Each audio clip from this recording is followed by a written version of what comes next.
बोलो गौरी शंकर भगवान की जय। आज हम श्री शिव महापुराण की पहली संहिता विदेश्वर संहिता का अध्याय 15 पढ़ेंगे। यदि आप ये पाठ पहली बार सुन रहे हैं मेरे चैनल पे, तो आप मेरे चैनल पर जाकर पीछे की पूरी प्लेलिस्ट देख सकते हैं और सभी अध्याय सुन सकते हैं। आज का अध्याय है देश, काल, पात्र और दान आदि का विचार। ऋषियों ने कहा, समस्त पदार्थों के ज्ञाताओं में श्रेष्ठ सूत जी, अब आप क्रमशः देश, काल आदि का वर्णन करें। सूत जी बोले, महर्षियों, देव यज्ञ आदि कर्मों में अपना शुद्ध ग्रह समान फल देने वाला होता है, अर्थात अपने घर में किए हुए देव यज्ञ आदि शास्त्रोक्त फल को सम मात्रा में देने वाले होते हैं। गौशाला का स्थान घर की अपेक्षा 10 गुना फल देता है। जलाशय का तट उससे भी 10 गुना महत्व रखता है तथा जहाँ बेल, तुलसी एवं पीपल वृक्ष का मूल निकट हो, वह स्थान जलाशय के तट से भी 10 गुना फल देने वाला होता है। देवालय को उससे भी 10 गुने महत्व का स्थान जानना चाहिए। देवालय से भी 10 गुना महत्व रखता है तीर्थ भूमि का तट, उससे 10 गुना श्रेष्ठ है। नदी का किनारा उससे 10 गुना उत्कृष्ट है। तीर्थ नदी का तट और उससे भी 10 गुना महत्व रखता है सप्त गंगा नामक नदियों का तीर्थ। गंगा, गोदावरी, कावेरी, ताम्रपर्णी, सिंधु, सरयू और नर्मदा, इन 7 नदियों को सप्त गंगा कहा गया है। समुद्र के तट का स्थान इनसे भी 10 गुना पवित्र माना गया है और पर्वत के शिखर का प्रदेश समुद्र तट से भी 10 गुना पावन है। सबसे अधिक महत्व का वह स्थान जानना चाहिए जहाँ मन लग जाए। यहाँ तक देश का वर्णन हुआ। अब काल का तारतम्य बताया जाता है। सत्ययुग में यज्ञ, दान आदि कर्म पूर्ण फल देने वाले होते हैं, ऐसा जानना चाहिए। त्रेता युग में उसका 3/4 फल मिलता है।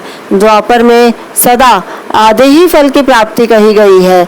कलयुग में 1/4 ही फल की प्राप्ति समझनी चाहिए और आधा कलयुग बीतने पर उस 1/4 फल में से भी 1/4 कम हो जाता है। शुद्ध अंतःकरण वाले पुरुष को शुद्ध एवं पवित्र दिन सम फल देने वाला होता है। विद्वान ब्राह्मणों, सूर्य संक्रांति के दिन किया हुआ सत्कर्म पूर्वोक्त शुद्ध दिन की अपेक्षा 10 गुना फल देने वाला होता है, यह जानना चाहिए। उससे भी 10 गुना महत्व उस कर्म का है जो विषुव नामक योग में किया जाता है। दक्षिणायन आरंभ होने के दिन अर्थात कर्क की संक्रांति में किए हुए पुण्य कर्म का महत्व विषुव से भी 10 गुना माना गया है। उससे भी 10 गुना मकर संक्रांति में और उससे भी 10 गुना चंद्र ग्रहण में किए हुए पुण्य का महत्व है। सूर्य ग्रहण का समय सबसे उत्तम है। उसमें किए गए पुण्य कर्म का फल चंद्र ग्रहण से भी अधिक और पूर्ण मात्रा में होता है। इस बात को विज्ञ पुरुष जानते हैं। जगत रूपी सूर्य का राहु रूपी विष से संयोग होता है, इसलिए सूर्य ग्रहण का समय रोग प्रदान करने वाला है। अतः उस विष की शांति के लिए उस समय स्नान, दान और जप करें। वह काल विष की शांति के लिए उपयोगी होने के कारण पुण्यप्रद माना गया है।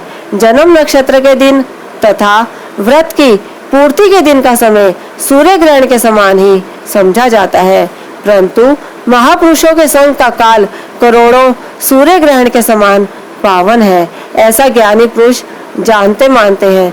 तपोनिष्ठ योगी और ज्ञाननिष्ठ यति ये पूजा के पात्र हैं, क्योंकि ये पापों के नाश में कारण होते हैं। जिसने 24 लाख गायत्री का जप कर लिया हो, वह ब्राह्मण भी पूजा का उत्तम पात्र है। वह संपूर्ण फलों और भोगों को देने में समर्थ है। जो पतन से त्राण करता अर्थात नरक में गिरने से बचाता है, उसके लिए इसी गुण के कारण शास्त्र में पात्र शब्द का प्रयोग होता है। वह दाता का पातक से त्राण करने के कारण पात्र कहलाता है। गायत्री अपने गायक का पतन से त्राण करती है, इसलिए वह गायत्री कहलाती है। जैसे इस लोक में जो धनहीन है वह दूसरे को धन नहीं देता, जो यहाँ धनवान है वही दूसरे को धन दे सकता है, उसी तरह जो स्वयं शुद्ध और पवित्र आत्मा है वही दूसरे मनुष्यों का त्राण या उद्धार कर सकता है। जो गायत्री का जप करके शुद्ध हो गया है वही शुद्ध ब्राह्मण कहलाता है। इसलिए दान, जप, होम और पूजा सभी कर्मों के लिए वही शुद्ध पात्र है। ऐसा ब्राह्मण ही दान तथा रक्षा करने की पात्रता रखता है। स्त्री हो या पुरुष, जो भी भूखा हो वही अन्नदान का पात्र है।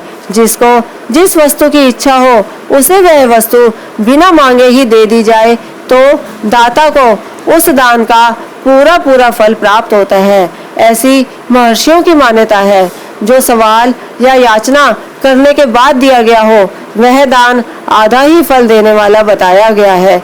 अपने सेवक को दिया हुआ दान 1/4 फल देने वाला होता है। विप्रवरों, जो जाति मात्र से ब्राह्मण है और दीनतापूर्ण वृत्ति से जीवन बिताता है, उसे दिया हुआ धन का दान दाता को इस भूतल पर 10 वर्षों तक भोग प्रदान करने वाला होता है। वही दान यदि वेद वेता ब्राह्मण को दिया जाए तो वह स्वर्ग लोक में देवताओं के वर्ष से 10 वर्षों तक दिव्य भोग देने वाला होता है। शील और उच्च वृत्ति से लाया हुआ और गुरु दक्षिणा में प्राप्त हुआ अन्न धन शुद्ध द्रव्य कहलाता है। उसका दान दाता को पूर्ण फल देने वाला बताया गया है। क्षत्रियों का शौर्य से कमाया हुआ, वैश्यों का व्यापार से आया हुआ और शूद्रों का सेवा वृत्ति से प्राप्त किया हुआ धन भी उत्तम द्रव्य कहलाता है। धर्म की इच्छा रखने वाली स्त्रियों को जो धन पिता एवं पति से मिला हुआ हो उनके लिए वह उत्तम द्रव्य है। गो आदि 12 वस्तुओं का चैत्र आदि 12 महीनों में क्रमशः दान करना चाहिए। गो, भूमि, तिल, सुवर्ण, घी, वस्त्र, धान्य, गुड़, चांदी, नमक, कोहड़ा और कन्या, वे 12 वस्तुएं हैं। इनमें गोदान से कायिक, वाचिक और मानसिक पापों का निवारण तथा कायिक आदि पुण्य कर्मों की पुष्टि होती है। ब्राह्मणों, भूमि का दान इहलोक और परलोक में प्रतिष्ठा, आश्रय की प्राप्ति कराने वाला है। तिल का दान बलवर्धक एवं मृत्यु का निवारक होता है। सुवर्ण का दान जठराग्नि को बढ़ाने वाला तथा वीर्यदायक है। घी का दान पुष्टिकारक होता है। वस्त्र का दान आयु की वृद्धि कराने वाला है, ऐसा जानना चाहिए। धान्य का दान अन्न धन की समृद्धि में कारण होता है। गुड़ का दान मधुर भोजन की प्राप्ति कराने वाला होता है। चांदी के दान से वीर्य की वृद्धि होती है। लवण का दान षड्रस भोजन की प्राप्ति कराता है। सब प्रकार का दान सारी समृद्धि की सिद्धि के लिए होता है। विज्ञ पुरुष कुष्मांड के दान को पुष्टिदायक मानते हैं। कन्या का दान आजीवन भोग देने वाला कहा गया है। ब्राह्मणों, वह लोक और परलोक में भी संपूर्ण भोगों की प्राप्ति कराने वाला है। विद्वान पुरुष को चाहिए कि जिन वस्तुओं से श्रवण आदि इंद्रियों की तृप्ति होती है उनका सदा दान करें। श्रोत्र आदि 10 इंद्रियों के जो शब्द आदि 10 विषय हैं उनका दान किया जाए तो वे भोगों की प्राप्ति कराते हैं तथा दिशा आदि इंद्रिय देवताओं की को संतुष्ट करते हैं। वेद और शास्त्र को गुरु मुख से ग्रहण करके गुरु के उपदेश से अथवा स्वयं ही बोध प्राप्त करने के पश्चात जो बुद्धि का यह निश्चय होता है कि कर्मों का फल अवश्य मिलता है, इसी को उच्च कोटि की आस्तिकता कहते हैं। भाई बंधु अथवा राजा के भय से जो आस्तिकता बुद्धि या श्रद्धा होती है वह कनिष्ठ श्रेणी की आस्तिकता है। जो सर्वथा दरिद्र है, इसलिए जिसके पास सभी वस्तुओं का अभाव है वह वाणी अथवा कर्म शरीर द्वारा यजन करे। मंत्र, स्तोत्र और जप आदि को वाणी द्वारा किया गया यजन समझना चाहिए तथा तीर्थ यात्रा और व्रत आदि को विद्वान पुरुष शारीरिक यजन मानते हैं।